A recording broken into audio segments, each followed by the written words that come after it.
Fluorine অণুতে মুক্ত জোড় ইলেকট্রন সংখ্যা কত সেটা আজকে আমরা এই ভিডিওতে সলভ করব। তো কোশ্চেনটা দেখো, এটা কুমিল্লা বোর্ড 19 সালে এসেছিল, এটা যে ফ্লোরিন অণুতে কয় জোড়া মুক্ত ইলেকট্রন আছে সেটা বের করতে হবে। এখন মুক্ত জোড় ইলেকট্রন বের করতে গেলে আমরা সাধারণত কি করি, ইলেকট্রন বিন্যাস করি। তো ইলেকট্রন বিন্যাস ছাড়াও সূত্রের মাধ্যমে কিভাবে আমরা লন পেয়ার বের করতে পারি সেটাও আমরা দেখে নেব এখানে। আচ্ছা, ফ্লোরিন যেহেতু বলেছে অণু, তাই না? ফ্লোরিন অণু কেমন হয়? F2, এটাকে বলে ফ্লোরিন অণু। এটা দেখতে কেমন? F বন্ড F এমন দেখতে। আচ্ছা, তো লন পেয়ার যদি আমরা ফ্লোরিনের লন পেয়ার বের করতে চাই, তাহলে লন পেয়ারের যে সূত্রটা হলো সেটা হলো LP = V minus bond pair minus charge. এইটা হলো আমাদের সূত্র, ডিভাইডেড বাই 2। তো ফ্লোরিনের ক্ষেত্রে আমরা যদি ফ্লোরিনে ইলেকট্রন বিন্যাস করি, তাহলে লাস্ট শেলে যে ইলেকট্রন আসে সেটা আসবে 7টা।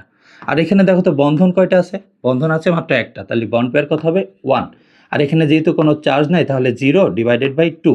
যদি এটাকে আমরা প্লাস মাইনাস ভাগ করে রাখি, তাহলে যে মানটা আসবে সেটা হলো 3।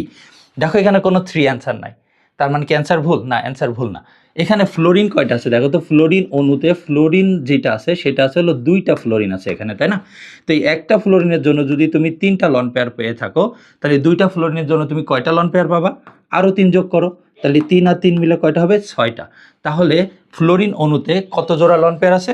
সেটা হবে 6 জোড়া।